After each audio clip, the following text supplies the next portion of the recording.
Council meetings are long and boring. This is why I've invented the 5. Make it 10. Oh, it's going to be longer than $10 10-minute meeting. It's going to be a long one, I think. Oh, Ashland City Council meeting of August 18th. Mayor started with a proclamation saying, whereas ICE prisons in the Rogue Valley would use electricity and water and local police from us and cause congestion and disrupt the airport and unconstitutional stuff, of course. And so I oppose ICE because of all those things. And then there was public forum on the proclamation, which is unusual. So a colorful shirt guy stood up and said, as a Mexican-American, I thank you for this proclamation. And then the short Surjack lady said, thanks for this proclamation. And then Councilor Duquesne says, thanks to Surjack committee for this. So proud of this. And then regular public forum. And the former pigtail lady, she doesn't have many more. She said, they don't use that police substation anymore. That money should be spent on 2200 Ashland Street. And a big guy said, I'm a proud American. I just led a protest. Why didn't anyone tell us that poison was being sprayed where my child eats sandwiches? And I pay taxes. And Glasses on the Head said, the homeless situation is bad. Homeless are human beings. And there have been more attacks on the homeless. And then Headband said on August 4th, the glyphosate policy changed, and I want more oversight. And then public hearing on the land use code. Brandon Goldman and his sidekick, Derek Severinson, there at the public, what do they do? Permit guys. I think it's permit guys. And these guys are like, state ordinance changes came up, so our local rules have to change to match up with the state.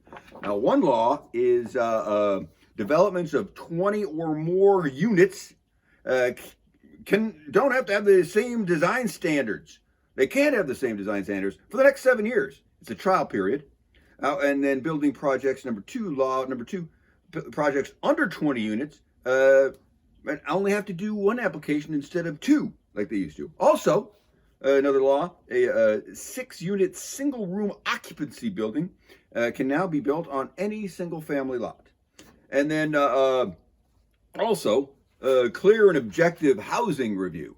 So the neighbors within 100 feet of any house being built can only comment to the city staff if the building is built to meet the basic citywide clear and objective standards. Things are not in the rules, like if you had a giant water slide or a house on stilts or something, that still requires a public hearing. And then and this guy, Captain ADU builder, goes, no one should have to have any notice about any new house. 100 feet should be 0 feet. And this guy says, he goes, we should eliminate all neighbor notices for clear and objective housing builds, of course. And she's like, eliminate all notices to neighbors. And this one says, seems like a little notice could save some catastrophic disagreements. And this one goes, he goes, you planners there, you guys are so good. There are probably no mistakes ever made by you guys ever, right? So if we ban all neighbor comments on the house being built next to them, you city guys are just going to handle everything perfectly, right? And then the public forum person stood up at Big Red, and she said, all these changes don't guarantee new housing, you guys. So people don't check the city websites like you think they do for housing projects. So we should let the Planning Commission weigh in on this. And this guy says, I move we approve all of this. I mean, I understand everything. AKA, I'm super smarter than most of you right out there. And if anything ends up being a problem, we just change things back. Bingo, bango. And then this guy goes, I love it so much. He goes, oh, you love it, I love it. And this guy says, I question losing the 100-foot notice to the neighbors, but I'm going to support this, I guess. And then, or this guy goes, I love it so much, I have chills. I love it. More housing is cool. Cities that are building more than Ashland are cooler cities than Ashland. And that was all approved 6-0. And then Assistant City Attorney Jordan Rooklin, oh no, wait, not her yet. Sit down. There we go. Assistant City Attorney Carmel Zorhan, here she is wishing she didn't work for the city, She says new procedures for selling city property, and this applies to small, isolated, undevelopable pieces of property. Easy, we just like give them away. I don't know what the new rule is. New rule, all approved. Everyone loved that. And then public works guy. Well, good, exciting news, guys. New character in the show. Deputy Director Chance Metcalf. He goes. The property line behind the community development building with the Kennedy Living Trust.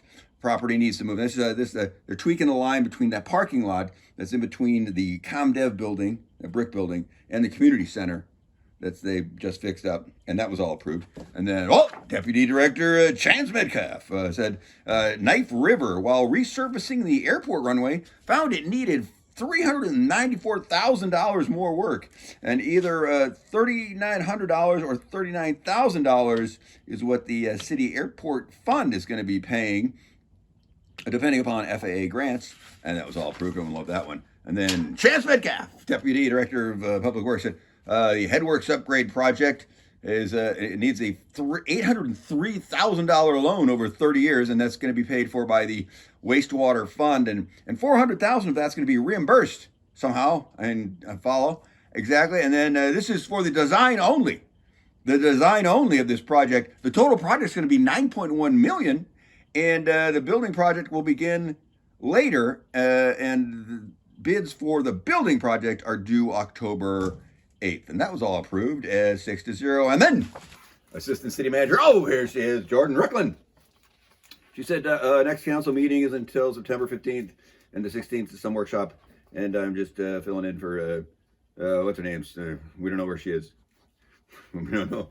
I don't know. We'll see what happens there. And then there's an ordinance for utility bill fees, and this is discussion only. And this guy goes, let's take out the line that doesn't apply to sunset fees. And there was a very specific line in this new utility bill discussion, and it was a targeted line so that council can extend the parks fee next year without any public input. It was very tricky. And he caught that and went, why don't you check on that? And so that was all recommended to go to staff to bring back as an official ordinance some other time later. And then removing the sunset date for the parks fee. Back to the parks fee discussion. Assistant City Manager Jordan Ricklin said, $1.5 to $2 million a year annual needs to be cut from the city budget to balance this out. Now, that parks fee that we've been paying has been adding $750,000 annually. And last year, the parks cut $300,000 from its budget. So if this parks fee sunsets, the city will need to cut $2 to $2.5 million annually, just in general, on all sorts of stuff. And this guy goes, parks fees go into the general fund. And he says, people want to know that the parks fee goes to parks. And this guy goes, why aren't we raising the public safety fee right now? And this one goes, parks fee is the one that's sunsetting. So that's why we're talking about parks for right now. That's what we're doing. And that's how that works. And then this guy goes, if the $5 fee ends, that's mostly recreation cuts, not park maintenance. Is that correct? And she said, that's basically it. She goes, Jordan Ricklin says, the golf course and the ice rink are actually pretty good at cost recovery. Those projects, they make their money back mostly. And whereas the youth and elderly rec programs not making much money on, or losing money on those things. So, beware about that. And then this one goes, we voted to sunset this parks fee in 2027. So let's let that happen and then vote again in 2027. It's kind of the plan. And then there was a public forum where one person stood up. It was, who was it? It was old Parks Commissioner Dinosaur Man said, make parks fees permanent. Use my math and add up all the fees of other cities, and Ashland fees are low. That's what I say. And then this guy says, there he is. He says, let's let things move towards sunsetting while discussing this. And this guy basically says, hey, let's not decide this tonight. We'll decide this in October.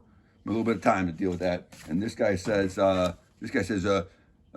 we should let the sunset happen before 2027. And then have a discussion sooner rather than later, but not tonight. Not tonight. And this one goes, never let sunset happen. Never let the parks fee sunset. I move we never sunset the parks fee. And then the mayor goes, we can't. Oh, okay. Anyone want to second this terrible idea? No one? Bueller? Okay. So that's a terrible idea. Not happening.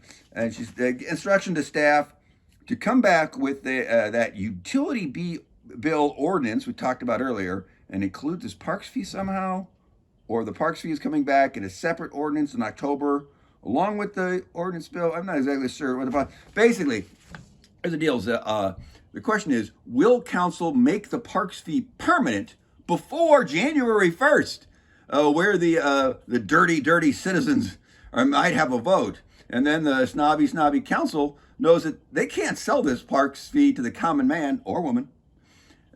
So stay tuned. And then affordable childcare funding. Assistant deputy in charge of city managing, Jordan Rooklin, the city says, we are looking at creating an endowment at the Ashland Community Health Foundation nonprofit. And so the Ashland Community Health Foundation lady was there, and the Childcare committee person from the city was there. And they said there's $30,000 left in the city fund. And the committee guy from the Ashland committee is, this ad hoc is ending, and having this nonprofit take over would be great. That'd be great. And the Ashland Community Health lady said, who's running this nonprofit, said people can donate to this fund privately in addition to the money the city puts in, where the city child care fund doesn't allow private donations. So this could grow. And then this guy says, this guy goes, I don't know. I don't like this endowments. You know what I like? Named funds. Those are better. Named funds. This endowments, no good. And this guy says, I moved. We strategize on this. We take the $30,000 and then we put it in the general fund. And then we take $50,000 from and we donate that. This is all a tricky city financing thing, as an endowment into this healthcare fund. And so they said, we just got to move some money around. We just move some money around. And that was the plan. And it was approved 4-2. These two didn't like it. They're like, I don't like the idea. But it passed 4-2. And then Chapter 18 code amendments. Jeff Dahl's in charge of this one. Oh, hell. Him and Cheryl. So he says, I move to change the rules so that this meeting never ends. Starts off going like, oh, this could take a long time. And did it take a long time? Oh, hell, they all approved it. And this meeting went like way past 10. It was a problem for me. I didn't like it. And then this guy goes, okay, so there are many zoning code changes proposed here, and they will make building permitting faster, easier, and less petty. So there are 18 areas, and it's called Chapter 18, and there are 18 areas, coincidentally, of the that the city building code that this amendment addresses, and there's now some specifics in it. But the idea is to cull all of the petty rules that annoy builders and make the building process take longer and cost more. Good, right? And the pitch is that all of these cuts are to stupid rules and are stupid, and they need to be cut. And this is according to builders. So sometimes overcorrecting is fun. Let's see what happens. And so Brandon Goldman's planning commission guy, whatever he does, he's the king of permits. He says a land use amendments process goes to the state, then planning commission, then council, and housing amendments need to go through the housing commission. And this one says, hey, how much staff do you need at the planning department to help do this? You need some help there? And he goes, oh shoot, yeah, we could use another person, that's for sure. And then the mayor, she goes, if this asks for all this change, if we ask for all these changes in 60 days, can you do that? Can you do it in 60 days? And he goes, I mean, we'll give it a shot. Do our best. And this guy goes, Jeff Dale and I, we'll write up the rough draft. We're going to do it in 10 days. This guy, we're going to do it in 10 days, and we'll send it back to the planning department so they have to do all that work. And then they can, zhuzh it, and then go to the state, and then they can give it back to the planning committee, and then boom, to council. And this guy goes, there's a lot of steps there. Still, even with the councilor's rough draft, can you put those 18 code amendments, can you prioritize them a little bit? And this one says, she goes, why is this 60-day timeline? What's the significance? He goes, well, if we don't, it just never happens. the planning department pushes it off and delays and finds an excuse. So 60 days is going to make this happen. And I moved to do these code amendments really fast so that the final vote is in November. And this guy came out and said, the time frame is, and he goes, I feel bullied. That's what he goes. If I feel bullied and my transportation plan is more important than these plans, I don't like it. I don't like it. And there was this guy. This guy goes, the time frame is problematic. We should be prepared for this 60-day time frame not to be met. Just saying, if we do this, it's not gonna. And it was all approved. 4-2. I think it was 4-2. It might have been 5-1. Minus 4-2. Anyway, it's passed. So there's some crazy permitting stuff that's gonna go down somehow. Oh my God, that's it. End of meeting. You're welcome. Ugh.